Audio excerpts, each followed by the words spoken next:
നമസ്തേ, ഞാൻ ഡോക്ടർ നിർമ്മല നായർ. ആകാശത്തിലേക്ക് എല്ലാവർക്കും സ്വാഗതം. ഇന്ന് നമ്മളുടെ വിഷയം 50കൾ പിന്നിടുന്ന സ്ത്രീകളുടെ വിഷമങ്ങളും പരിഹാരമാർഗങ്ങളുമാണ്. നമുക്കെല്ലാവർക്കും അറിയാം, 50കളിലെത്തി നിൽക്കുമ്പോൾ ആദ്യം എത്തുന്നതാണ് മെനപ്പോസ്.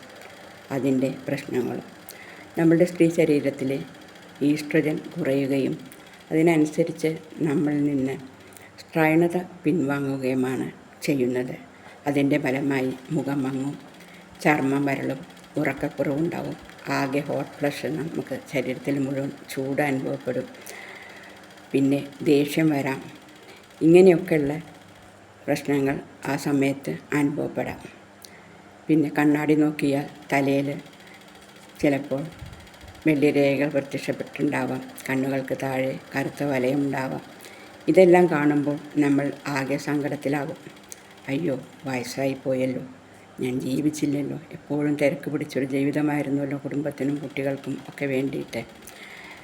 പേടിക്കേണ്ട, നമ്മൾക്കിതിനൊക്കെ മാർഗമുണ്ട്. നമ്മളുടെ ജീവിതം നല്ല ജീവിതം യൗവനത്തോടെ തിരിച്ചു പിടിക്കാം.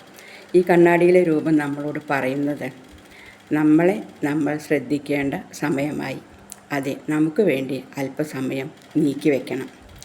ആദ്യമായി ഭക്ഷണ കാര്യങ്ങളിൽ ശ്രദ്ധിക്കണം. ഭക്ഷണം പോഷകസമൃദ്ധവും മിതവും ആകണം.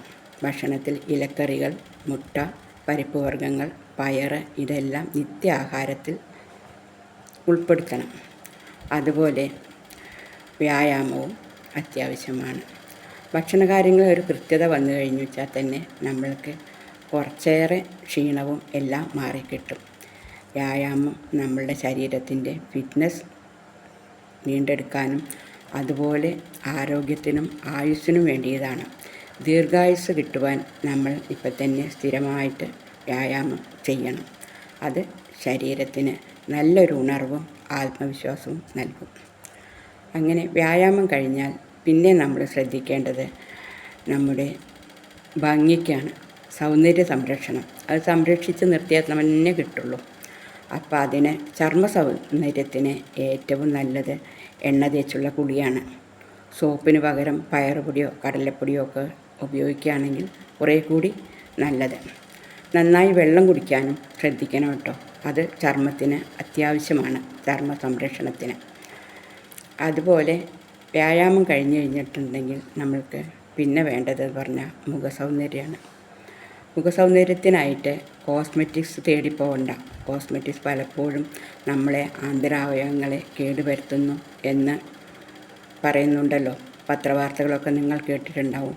പ്രത്യേകിച്ചും ക്യാൻസറിനൊക്കെ കാരണമാണ്. അത്യാവശ്യ ഘട്ടത്തിൽ വേണം, പക്ഷേ നിത്യേന നമ്മൾക്കെന്ന് പറഞ്ഞാൽ കുറച്ച് സൗന്ദര്യ പരിചരണം വേണ്ടി വരും. അതിന് നമ്മളുടെ പ്രകൃതിദത്തമായ ചേരുവകൾ തന്നെയാണ് നല്ലത്. ഒന്നും വേണ്ട, നമ്മളെ വീട്ടിലെ അടുക്കളയിലെ സാധനങ്ങൾ വെച്ച് നമ്മൾക്ക് നമ്മളുടെ സൗന്ദര്യം തിരിച്ചു പിടിക്കാം. അതിനെന്ന് പറഞ്ഞാൽ കടലമാവ്, അതുപോലെ പാല്, തൈര്, ചെറുനാരങ്ങ നീര്, തേന് ഇത്യാദികളുണ്ടെങ്കിൽ തന്നെ നമ്മൾക്ക് മുഖസൗന്ദര്യത്തിന് ഒരു കോട്ടം തട്ടാണ്ട് നോക്കാം. അല്പം പാലിൽ പഞ്ഞി മുക്കി മുഖത്ത് എല്ലാം തടവി പിടിപ്പിച്ച് അത് ഉണങ്ങിയാൽ കഴുകിക്കളയാം. അതുപോലെ തൈര് പാത്രത്തിൻ്റെ മുകളിൽ മുറിഞ്ഞുകൂടിയ പേസ്റ്റ് രൂപത്തിലുള്ള ആ ക്രീം എടുത്തിട്ട് മുഖത്തും കയ്യിലും എല്ലാം പുരട്ടി കുറച്ച് നേരം കഴിഞ്ഞാൽ കഴുകിക്കളയാം. ചെറുനാരങ്ങ നീരും തേനും ചേർത്ത് മുഖത്ത് പുരട്ടുന്നതും കലകളൊക്കെ പോവാനും വളരെ നല്ലതാണ്. ഇത് കൃത്യമായിട്ട് കുറച്ച് ദിവസം ചെയ്യുമ്പോൾ നമ്മുടെ മുഖഭംഗി തിരിച്ചു കിട്ടും. ഇനി വേണ്ടതെന്ന് പറഞ്ഞു കഴിഞ്ഞിട്ടുണ്ടെങ്കിൽ നമ്മൾക്ക് അല്പം സന്തോഷം വേണ്ടേ. സന്തോഷമൊക്കെ മങ്ങിപ്പോയിട്ടുണ്ടാവും. അപ്പോൾ ആ സന്തോഷം നമ്മൾക്ക് തിരിച്ചു പിടിക്കണം. സന്തോഷത്തിൻ്റെ താക്കോൽ നമ്മുടെ കയ്യിൽ തന്നെയാണ്. അതിനെന്താ വേണ്ടത്? ഇഷ്ടമുള്ളത് ചെയ്യുക. നമ്മളുടെ ഇഷ്ടങ്ങളൊക്കെ മാറ്റി വെച്ചിട്ടുണ്ടാവും. ചെറുപ്പത്തിലേ എനിക്ക് മടങ്ങിപ്പോവുകയാണ് വേണ്ടത്. നൃത്തമുണ്ടാവാം, പാട്ടുണ്ടാവാം, എഴുത്തുണ്ടാവാം, പത്രമാസികകൾ വായിക്കാം, അതുപോലെ കൃഷി, ഗാർഡനിങ്, പച്ചക്കറി ഇവയൊക്കെ ഇതെല്ലാം നമ്മൾക്ക് രണ്ടാമതും ആരംഭിക്കാം. അങ്ങനെ അതിലൊക്കെ ഉൾപ്പെടുമ്പോൾ നമ്മളുടെ മനസ്സിൽ സന്തോഷം വരും. ഉള്ളിൽ നിന്ന് വരുന്ന സന്തോഷം നമ്മളുടെ മുഖത്തും ദേഹത്തും കാണാതിരിക്കില്ല. പിന്നെ ഉള്ളതെന്ന് പറഞ്ഞു കഴിഞ്ഞാൽ ആത്മവിശ്വാസത്തിൻ്റെ ഒരു കുറവുണ്ടാവാം. അപ്പോൾ അതിന് വേണ്ടതെന്ന് പറഞ്ഞാൽ നമ്മളുടെ ഈ ചെയ്തികളിൽ തന്നെ എന്ന് പറഞ്ഞാൽ നേട്ടങ്ങൾ കൊയ്യണം. കൃഷിയിലാവാം, ഗാർഡനിങ്. അപ്പോൾ നല്ലൊരു ഗാർഡൻ്റെ ഉടമസ്ഥയാവാണ്, അതിനെന്ന് പറഞ്ഞ ഒരു മത്സരത്തിൽ സമ്മാനിത ആവുകയാണ്. അതുപോലെ എന്ന് പറഞ്ഞാൽ ഒരു പാട്ടിൽ നിങ്ങൾ ഏറ്റവും നന്നായി എന്ന് പറയാം. ഇപ്പോൾ സോഷ്യൽ മീഡിയയിലും ഉണ്ടല്ലോ നമ്മളുടെ കഴിവുകളെന്ന് പറഞ്ഞിട്ട് പ്രകടിപ്പിക്കാൻ. അപ്പോൾ അതെല്ലാം ചെയ്യുമ്പോൾ നമ്മളുടെ ആത്മവിശ്വാസം കൂടി കൂടി വരും. പിന്നെ എന്താ, പോസിറ്റീവ് തിങ്കിങ് വേണം നമ്മൾക്ക്, നെഗറ്റീവ് തിങ്കിങ് പാടില്ല. അത് നമ്മളുടെ മൊത്തം ജീവിതത്തിന് വളരെ നല്ലതാണ്. എന്ന് വെച്ച് ചില സമയത്ത് നമ്മൾ നോ പറയേണ്ടതായിട്ട് വരും. അപ്പോൾ നോ പറയുക തന്നെ വേണം. പിന്നെ ശ്രദ്ധ അല്പം വസ്ത്രധാരണത്തിലും വേണം. കുറച്ച് നമ്മൾക്ക് ചേരുന്നതായ പുതുവസ്ത്രങ്ങളെല്ലാം വാങ്ങാം.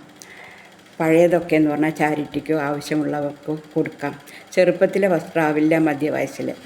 അങ്ങനെ നമ്മൾക്ക് അല്പം പുതുവസ്ത്രങ്ങൾ കൃത്യമായും വൃത്തിയിലൊക്കെ ധരിച്ചിട്ട് വീട്ടിലായാലും പുറത്തായാലും അത് നമ്മളുടെ മക്കളും ഭർത്താവും എല്ലാം ഇഷ്ടപ്പെടും.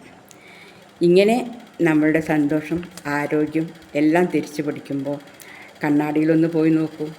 നിങ്ങളുടെ ആരോഗ്യത്തോടെ സൗന്ദര്യത്തോടെയുള്ള രൂപത്തെ നിങ്ങൾക്ക് കാണാൻ കഴിയും. നമ്മളുടെ 50കളിൽ തന്നെ എത്തിയ വാർദ്ധക്യത്തെ നമ്മൾക്ക് 70കളിലേക്ക് മടക്കി പറഞ്ഞേക്കാം. അങ്ങനെ വളരെ സന്തോഷമായിട്ട് എന്ന് പറഞ്ഞു കഴിഞ്ഞിട്ടുണ്ടെങ്കിൽ ജീവിക്കുക. 50കളിൽ നമ്മളുടെ ജീവിതം തുടങ്ങുന്നു, പുതിയൊരു ജീവിതം. അതാവട്ടെ നിങ്ങൾ 50ലെത്തി നിൽക്കുന്ന ഓരോ സ്ത്രീകളുടെയും സ്വപ്നവും യാഥാർത്ഥ്യവും. ഇത്രയും പറഞ്ഞ് ഞാനിവിടെ അവസാനിപ്പിക്കട്ടെ. വീണ്ടും കാണാം. നമസ്തേ.